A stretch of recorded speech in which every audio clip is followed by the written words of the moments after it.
Primeiro, se você for ver o número de finalizações e tudo mais, não é que, assim, o Flamengo não jogou bem no primeiro tempo? Não jogou. Mas também não é que o Vélez tenha feito uma partida maravilhosa, o Vélez tinha chutado uma bola no gol e estava vencendo por 1-0. Então, o Flamengo fez tudo o que tinha que fazer e, acima de tudo, não viu nenhum prejuízo para a decisão. Exaltar também a postura do Vélez, né? Porque a gente tem no Brasil muitas vezes essa mania de dizer que os argentinos vão querer transformar o jogo em porrada, vão querer provocar, vão querer esquecer o futebol. Não foi o que se viu. É um time que entrou em campo... Não foi porque estava eliminado, Jean. Senão, provavelmente, o jogo teria sido muito mais tenso, muito mais brigado. Não, porque quando o jogo estava 2-0, 3-0, 4-0 na Argentina, a gente não viu porrada, a gente não viu o Vélez partindo para o extracampo. Então, eu acho que, assim, isso a gente tem que ressaltar. Foram 180 minutos de um futebol, claro, de diferença técnica muito grande dos dois lados, mas a gente não viu a apelação. E acho que o Dorival fez muito bem, inclusive, não levar para o banco os caras que estavam pendurados, porque justamente a gente não sabia que a postura do Vélez ia ser essa. Pode ser que viessem mesmo provocando, querendo treta e tudo mais, e aí você ter os caras no banco, às vezes você corre o risco de ter até mesmo o cara no banco de reservas tomando cartão. Então acho que o Flamengo passou sem nenhum arranhão por essa semifinal, manteve invencibilidade, venceu porque mereceu vencer e, acima de tudo, pensou na decisão como tinha que fazer, desde o primeiro minuto do jogo. O jogo não estava lá essas coisas no primeiro tempo, mas aí fala mais alta a qualidade individual de uma dupla, né? Quem cruza, o Everton Ribeiro, e quem cabeceia com tanta felicidade, o Pedro, aliás, né? O que o Pedro toca tem virado ouro ultimamente e a cabeçada foi de ouro, uma cabeçada dificílima para empatar o jogo. Por que eu falo da dupla? Porque ouvimos, a partir de agora, essa dupla aqui no Linha de Passe. Logo depois que acabou o jogo, eles conversaram com a imprensa. Fala, Everton, tudo bem? Cara, parabéns pela classificação, também pelo recorde de hoje, o jogador que mais atuou pelo Flamengo em Libertadores. Queria que você falasse um pouco sobre o jogo de hoje, uma dificuldade inicial que o Flamengo teve, projetasse também essa final agora com o Atlético Paranaense, esse adversário duro que vocês já enfrentaram na Copa do Brasil, e também o que vocês aprenderam no ano passado numa final, vocês podem levar para esse ano também. Um jogo difícil, né? Como é uma semifinal de Libertadores, a gente sabia que tinha uma vantagem, mas queríamos vencer, queríamos jogar bem, e eles conseguiram sair na frente. Nós tivemos tranquilidade, mantemos a cabeça no lugar, organizado, chegamos ao empate, depois fizemos um excelente segundo tempo, então tá todo mundo de parabéns. Dorival nos mostrando e nos ajudando no intervalo, que a gente precisava melhorar. Então acho que é um conjunto de tudo, a nação mais uma vez dando show, nos ajudando, e é muito especial esse momento para mim. Eu agradeço a Deus por tudo que eu estou vivendo, um privilégio poder jogar no Flamengo. E agora, ainda mais com um recorde desse, 49 jogos e pronto para fazer 50 numa final de Libertadores. Trabalhar firme, aprender com os erros do passado e trabalhar forte para essa grande final. Vai ser um jogo extremamente difícil, mas vamos nos preparar bem para buscar esse tricampeonato. Valeu, obrigado. Classificação, você hoje fez um gol histórico, se tornou o jogador que mais fez gols pelo Flamengo, uma edição de Libertadores. Queria que você falasse sobre isso, sobre a dificuldade que o Flamengo teve um pouquinho no jogo. Todo mundo falou que ia ser muito fácil, mas vocês mostraram aí, viram que não foi fácil. Projetasse essa final contra o Atlético Paranaense em Guayaquil, no dia 29 de outubro. E tem convocação aí na sexta-feira, você falasse um pouquinho sobre isso, essa fase esplendorosa que você vive. Nós do elenco, ninguém falou que ia ser fácil, né? A imprensa, todo mundo estava falando. Mas a gente manteve a seriedade, né, como a gente teve no primeiro jogo. Uma grande equipe, mostraram que é uma grande equipe que começaram jogando muito bem, fizeram 1-0. Né, eles estavam conseguindo sair um pouco jogando no primeiro tempo. E no intervalo o professor Dorival conseguiu acertar e conseguimos a virada, um jogo muito complicado. Mas isso mostra mais uma vez a capacidade desse elenco. Né, muito feliz com mais uma final, é a terceira final desse elenco na Libertadores. E espero poder conquistar mais títulos. E a convocação, estou muito feliz com esse momento que eu estou vivendo, né? A expectativa boa, mas como eu sempre falo, é continuar trabalhando, evoluindo, e se Deus quiser as portas da seleção vão se abrir. Valeu, obrigado. Muito bem, então 2 dos principais personagens, que bacana, né? Esses números também, eles refletem bem o que significa essa geração. O Eugênio citava, gente, São 3 finais nos últimos 4 anos, na história da Libertadores. Assim, é muita coisa o que tem conseguido essa geração. E esses caras vão acumulando esse tipo de recordes, né? O Everton, que vai chegar a 50 jogos, como ele mesmo disse, na final da Libertadores. O Pedro, então assim, são coisas diferentes. O Pedro se igualou hoje ao Zico, só ao Zico, em número de gols na história da Libertadores, com a camisa do Flamengo 16. E, ao mesmo tempo, ele chegou a 12 numa única edição, na atual edição, superando Zico e Gabigol, que eram os principais artilheiros do Flamengo dentro de uma mesma edição da Libertadores, com 11 gols cada. Então, esses recordes eles vão sendo acumulados por essa geração. 3 decisões nos últimos 4 anos. É uma decisão, com toda certeza, especial, essa que o Flamengo tem pela frente contra o Atlético Paranaense. Mais uma para conta, mais uma que entra na conta dessa geração, uma geração que fica para a história do clube. Ah, sem dúvida nenhuma, e com tendência a continuar escrevendo a história. É incrível. Acho que o Flamengo, inclusive, não chegou a uma decisão possível nessa trajetória porque estava num momento ruim, perdeu vaga nos pênaltis, era melhor que o Racing, tinha tudo para conseguir chegar e por coisas que são parte do futebol, até erros do próprio Flamengo ali, naquele momento, além da falta de sorte, tudo isso foi necessário para o Flamengo não ir a uma decisão. Eu acho que essa geração, ela vai continuar escrevendo essa história. Se a gente for pensar alguns jogadores que são referências, como o Pedro, se não for negociado, e o Flamengo, para negociar um jogador desses, provavelmente vai ter que receber uma proposta astronômica que permite ao clube contratar outro grande jogador. O Gabigol também é um jogador relativamente jovem, não é um jogador jovem, mas é um jogador que está muito longe de ter o seu momento de decadência. São jogadores que devem ficar aí por mais algum tempo, ou que podem ficar se a direção do Flamengo quiser, e são algumas das referências. Inclusive o Gabigol hoje é tema para depois, mas ficou muito claro como ele faz falta, mesmo na fase em que ele não está finalizando bem. Que como ele é útil na construção. Na construção, né? Como o entendimento dele com Everton Ribeiro, que joga ali do lado direito, né? Porque o Cebolinha joga mais do lado esquerdo, mas o Gabigol joga um pouco mais do lado direito, o Everton Ribeiro também joga ali, e o Rodinei também joga ali. O Rodinei está na melhor fase da vida dele pelo Flamengo, e a junção com o Pedro, como tudo isso funciona muito bem, né? Então, a tendência dessa geração, é cedo para a gente falar disso, mas chegar em mais decisões de Libertadores, porque nenhuma equipe de fora vai igualar o nível técnico do Flamengo, outra equipe do América do Sul. E aqui dentro também está difícil. Eventualmente, alguma pode, sei lá, as coisas acontecem no futebol, faz uma loucura de investimento, né, e se endivida, ou de repente alguém faz uma SAF num dos clubes que não estão endividados. Aí eu estou pensando, por exemplo, no Palmeiras. A SAF do Palmeiras ia colocar mais de bi, provavelmente, mas eu não acho que o Palmeiras também queira uma SAF nesse momento. Então, a tendência é que o Flamengo mantenha esse elenco forte, e elenco favorito a ganhar todos os campeonatos que disputar. Não vai ganhar todos, mas é um dos favoritos e vai chegar nas decisões. E essa decisão com o Atlético Paranaense, vou repetir o meu comentário anterior, um jogo só, torna tudo muito mais imprevisível. Se fossem 10 jogos, eu garantiria que o Flamengo ganharia mais jogos do que perderia com o Atlético Paranaense. Se fossem 5 jogos, também garanto que o Flamengo faria mais pontos em confrontos diretos contra o Atlético Paranaense do que perderia. Um jogo só torna a situação mais arriscada, mas o Flamengo tem mais time, tem mais jogador para resolver, tem mais jogador acostumado à decisão de Libertadores, vai ter a torcida muito maior, provavelmente. Não sei como vai, mesmo com a venda de ingressos igualitária, provavelmente, entre as equipes, vai ter uma torcida muito maior em Guayaquil e vai entrar em campo como favorito. Se vai ser campeão, eu não sei.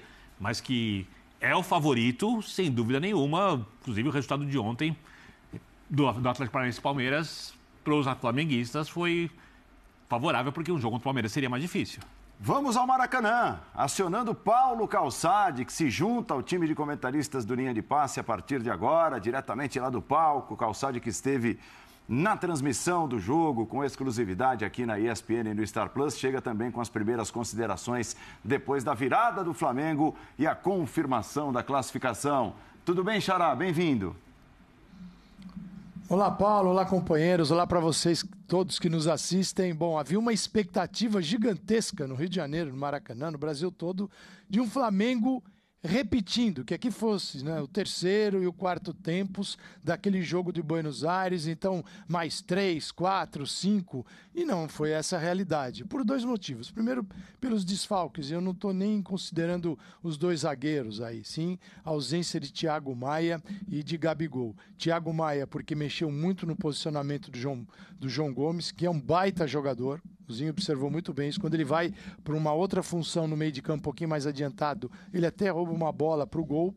Então é um jogador que está numa fase incrível. E era um meio de campo do Flamengo transformado. Primeiro, por não ter o Thiago Maia. Então, o que faz o Dorival? O Dorival tenta a manutenção do sistema, do formato, só que com outros jogadores. Então, ele coloca o Cebolinha e o Vidal. Cebolinha para agir como o Gabigol. Não dá.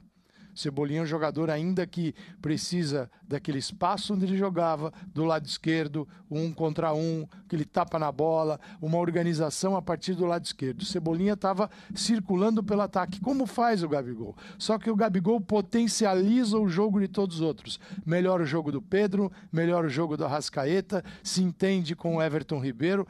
O jogo até do Everton Ribeiro estava um pouquinho para baixo hoje. Talvez em função disso também. E de uma preocupação de um meio de campo que não estava marcando bem. O que faz o Flamengo no primeiro tempo? Dorival sobe para tentar interferir na saída. Então, uma medida legal. Não é o Flamengo no fundo do campo. É tentando barrar o Vélez na construção, na origem da construção. Só que isso não acontece. Não acontece com o Cebolinha, com a Arrascaeta e com o Pedro. O que faz o Vélez sai tranquilamente para o meio de campo. E aí o Vélez, ele se vale de uma vantagem que ele não teve no primeiro jogo, com o meio de campo com o terceiro jogador. Era isso que deveria ter feito o Alexander Medina. A gente em Buenos Aires falou a semana toda. Será que ele vem com o terceiro? Será que ele vem? Porque era óbvio. Onde o Flamengo é muito mais forte, ele tinha que barrar o Flamengo. Não, ele vem com 2 volantes que ficaram exaustos, porque é um jogo construído pelo lado na Argentina, vazio no centro do campo, onde o Flamengo deitou e rolou. Hoje ele vem com o Florentin, um terceiro jogador, Garajaldi, e o Cáceres. E aí ele tem marcação para Arrascaeta, ele tem marcação para Vidal, ele tem marcação para Everton Ribeiro. Foi um primeiro tempo um pouquinho mais difícil, mas pelos comportamentos do Flamengo também. Não achei o comportamento o melhor, não esperava um comportamento de um time mais agressivo, encurtando espaço, tentando recuperar a bola. Nem sempre você viu o time retornando como deveria, ficavam lá os 3 da frente e aí atrás ficava pesado. E no segundo tempo melhorou, porque diminuiu a ação do Vélez. Paulo, e quando o Vélez fala, agora vamos pra frente, vai. Entra Walter Boa, entra Osório, Julián Fernandes, tira o Florentin, aí não acontece mais nada. Ali morreu o Vélez, porque o que o time conseguiu fazer de bom era quando tinha um terceiro no meio de campo. Deveria ter jogado assim na Argentina. Foi encarar o Flamengo, levou 4 e aí não aguentou no Maracanã. Mas a expectativa foi lá no alto. E a virada, eu acho que a virada recompensa o torcedor que veio ao Maracanã. O gol do Pedro, quase de costas, né? É um absurdo, né? Que fase! Que fase. É uma fase daquelas. Vocês concordam com a avaliação do Vitor Birner a respeito da ausência do Gabigol? Hoje ter feito falta, principalmente na construção das jogadas? Eu acho que a primeira falta que ele faz é da entrega dele. É da energia que ele coloca no jogo. Que eu acho que faltou um pouco no time, especialmente no primeiro tempo. E aí faz falta o encaixe com os jogadores que atuam por ali. Sim. Com o Everton Ribeiro e com o Rodinei, que passou o tempo todo. Toda hora passou, mas não conseguiu gerar exatamente um grande lance, assim, um gol dali. Pela quantidade de vezes que ele chegou à linha de fundo com bola dominada, acho que faltou alguém ali que entendesse esse movimento dele para se posicionar, para receber essa bola, ou puxar marcação para um passe para uma outra pessoa. Eu acho que é muito disso, da personalidade dele em campo. E aí, é uma outra questão. O Cebolinha. O Cebolinha foi um dos melhores em campo contra o Ceará no final de semana. Só que jogando do outro lado. Exato. Então, essa é a questão. Ele vai muito melhor do lado esquerdo. Mas assim, por isso que eu falo aqui, de colocar o time inteiro que vem jogando o brasileiro e não mesclar. Porque quando você mescla, da maneira como mesclou, já mudou o João Gomes de posição. né? Você já tem que botar o Cebolinha do outro lado, porque normalmente você joga com Marinho pela direita, Cebolinha pela esquerda, e vinha jogando o Lázaro pelo meio, né? O Lázaro saiu, jogou o Gabigol no domingo. Então, são jogadores que não estão encaixados. Ele desencaixou o time, e aí demorou, né? Como o Paulo falou, para voltar. Então, eu acho que a ausência do Gabigol passa muito por isso. Pela energia dele, que às vezes é excessiva e faz mal a ele e, consequentemente, ao Flamengo.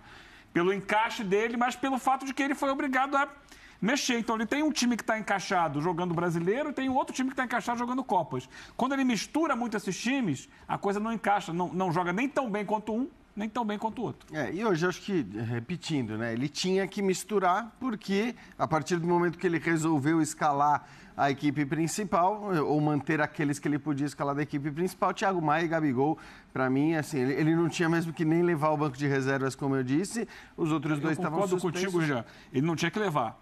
Mas o discurso dele foi o discurso seguinte, eu não posso correr o risco de colocar algo que não seja diferente do melhor que eu tenho à disposição. Ele falou isso porque lembrou do Cabanhas. Não é por aí, ele pode. Ele sabe que não é por aí. Mas eu acho, eu acho que a gente leu a entrevista sabendo que ele não pensava exatamente isso, né? Que ele não pensava que esse jogo começava 0-0, que tinha que ser tratado da mesma maneira. Eu tenho certeza absoluta que no vestiário ele falou, gente, a gente vai ter uma final depois desse jogo e, evidentemente, vocês não podem correr riscos que talvez fossem necessários num outro contexto, mas que não iam ser necessários nesse contexto. Por isso, né, a ausência do Gabigol é completamente justificável. Acho que ele faz mais falta mesmo na questão da criação, da armação. E você tem razão em relação à energia, né, a esse vigor que ele tem em campo, muitas vezes exagerado. Mas hoje também acho que era normal, apesar de todo o discurso do Dorival, apesar da presença de um Maracanã, né, lotado, acho que era normal, você sabe que o jogo está 4-0. Então não tem jeito, a gente passou, né, uma semana falando isso. Não adianta, por mais que o discurso seja por mais que semifinal de Libertadores, não sei, a gente sabe que estava 4-0. Então eu também entendo que o tal do vigor ele seja menor, e talvez, eventualmente, né, Eugênio, fosse até menor por parte do Gabigol, porque era um contexto diferente. Você entra para jogar 90 minutos com 4-0 de vantagem contra um adversário muito mais frágil. Então, acho que o jogo se resolveu na primeira partida e concordo plenamente com o Calçade em relação à postura do Vélez no primeiro jogo, né? Cara, é óbvio, assim, aí é uma questão que o Cacique... Acho que perderia da mesma forma. Claro. Mas seria um jogo... Da mesma forma, a gente perderia. E o Medina teve recentemente no futebol brasileiro. Não dá nem para dizer, mas o cara, de repente, foi surpreendido. E outra coisa, né, Paulo? Assim, estamos falando do Flamengo, né? Não estamos falando de um time que pode ser muito conhecido. Vou citar o exemplo, sei lá, do Fortaleza. Muito conhecido, as qualidades e capacidades do Fortaleza, muito conhecidas no cenário nacional, menos conhecidas talvez lá fora, pelos técnicos de fora, apesar de jogar competições internacionais também. Mas o Flamengo, ainda que ele não tivesse trabalhado no Brasil, acho que ele tinha que saber a qualidade, o valor, e tinha que tentar jogar em casa como tentou jogar fora.